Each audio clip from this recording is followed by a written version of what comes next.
In the early evening of December 5, 2019, the lights dimmed at Riverbend Maximum Security Institution in Nashville, Tennessee.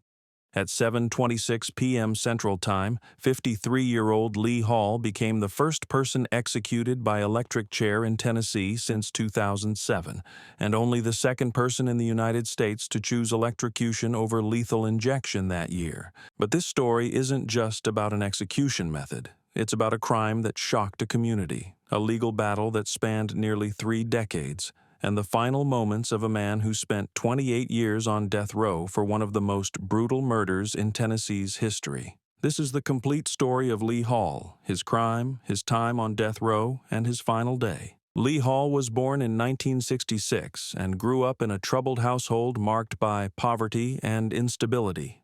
By his early 20s, he had already accumulated a criminal record that included burglary and assault charges. Those who knew him described a man prone to violent outbursts, particularly when he'd been drinking or using drugs. In 1991, Hall was 25 years old and legally blind, having lost most of his vision due to a degenerative eye condition. Despite his disability, he was known to be surprisingly mobile and capable of navigating familiar environments. He had been in an on-and-off relationship with 22-year-old Tracy Crozier, a young woman who worked at a local convenience store and was described by friends as kind-hearted but troubled by her involvement with Hall. Their relationship was volatile, marked by arguments, breakups, and reconciliations. According to court documents, Hall had a history of controlling behavior and had threatened Crozier multiple times when she attempted to end their relationship permanently. In April 1991, Crozier had decided she'd had enough. She told friends and family that she was done with Hall for good and was planning to move on with her life. She had no way of knowing that this decision would cost her everything. The events that led to Tracy Crozier's death began on the evening of April 17, 1991. According to witness testimony and court records, Hall had been drinking heavily that day and had become increasingly agitated about Crozier's decision to end their relationship. Despite being legally blind, Hall made his way to the area where Crozier was known to park her car. He had obtained a container of gasoline.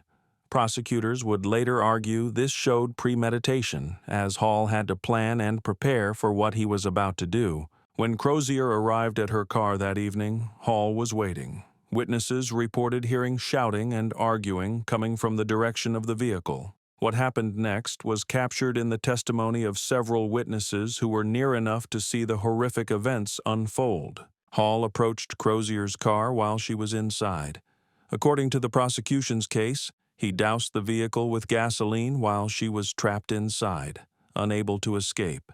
Then, in an act of unimaginable cruelty, he lit the gasoline and threw the burning container into the car. The car erupted in flames with Crozier inside. Witnesses described the scene as horrific. The young woman's screams could be heard as the fire consumed the vehicle. Despite the efforts of bystanders who tried to help, the fire spread too quickly. Tracy Crozier died from severe burns and smoke inhalation. The medical examiner would later testify that she suffered tremendously before death, with burns covering over 90% of her body. The brutality of the crime shocked even experienced investigators. Hall was arrested at the scene. Despite his blindness, witnesses identified him as the perpetrator. Physical evidence, including gasoline residue on his clothing, further linked him to the crime. When questioned by police, Hall initially denied involvement but later admitted to the killing, though he claimed it was not premeditated. Lee Hall's trial began in 1992, nearly a year after Crozier's murder. The prosecution, led by the district attorney's office, argued that this was a clear case of premeditated murder. They pointed to Hall's acquisition of the gasoline, his wait for Crozier at her car, and the deliberate nature of his actions as evidence of planning. The defense faced a challenging case.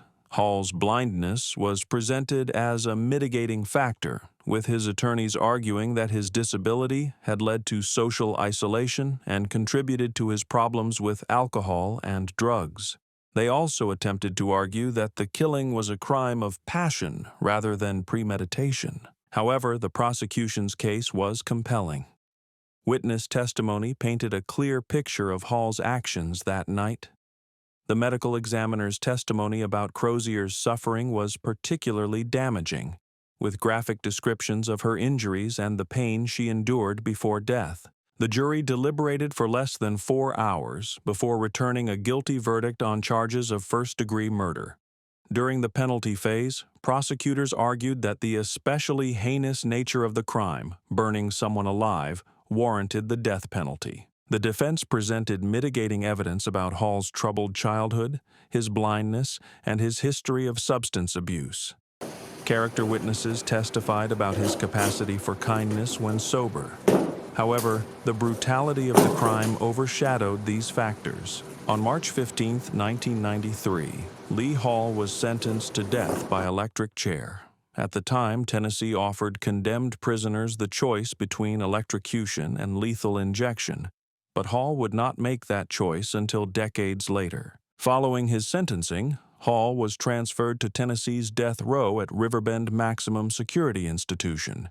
He would spend the next 28 years there, longer than Tracy Crozier had been alive. Hall's case went through the standard appeals process that characterizes death penalty cases in the United States. His attorneys filed numerous appeals, challenging everything from the adequacy of his legal representation to the constitutionality of Tennessee's execution methods. In 1998, Hall's case reached the Tennessee Supreme Court, which upheld his conviction and sentence. The court rejected arguments that his blindness should have been considered a more significant mitigating factor and found that the aggravating circumstances of the crime outweighed any mitigating factors. Federal appeals followed, with Hall's attorneys filing habeas corpus petitions in federal court. These appeals raised constitutional issues, including claims of ineffective assistance of counsel and arguments about the cruel and unusual nature of death by electrocution. During his time on death row, Hall was described by prison officials as a generally compliant inmate. He participated in educational programs available to death row prisoners and maintained correspondence with a few family members and pen pals. His blindness required some accommodations, but prison staff noted that he adapted well to the routine of death row life. Hall's case gained renewed attention in 2018 when Tennessee resumed executions after a 9-year hiatus. As his execution date approached, his attorneys filed final appeals, arguing that executing a blind person constituted cruel and unusual punishment. These appeals were ultimately unsuccessful. In 2019, facing imminent execution, Hall made a decision that surprised many. He chose to die by electric chair rather than lethal injection. Tennessee was one of the few states that still offered this choice, and Hall became only the second person in the United States that year to choose electrocution over lethal injection. In the weeks leading up to his execution, Lee Hall met with his attorneys, spiritual advisors, and the few family members who remained in contact with him. Prison officials noted that he seemed to accept his fate with a resignation that had developed over his nearly 3 decades on death row. Hall's choice of execution method drew significant media attention. When asked why he chose the electric chair, Hall reportedly said he believed it would be quicker than lethal injection. This decision was particularly notable given Tennessee's troubled history with lethal injection, including botched executions that had led to temporary moratoriums. As was protocol, Hall was moved to a cell closer to the execution chamber in his final days. He was offered the opportunity to request a last meal, though Tennessee had implemented restrictions on such requests following publicity about elaborate final meals in other states. Hall's final meal request was modest: a cheeseburger, French fries, and a chocolate shake.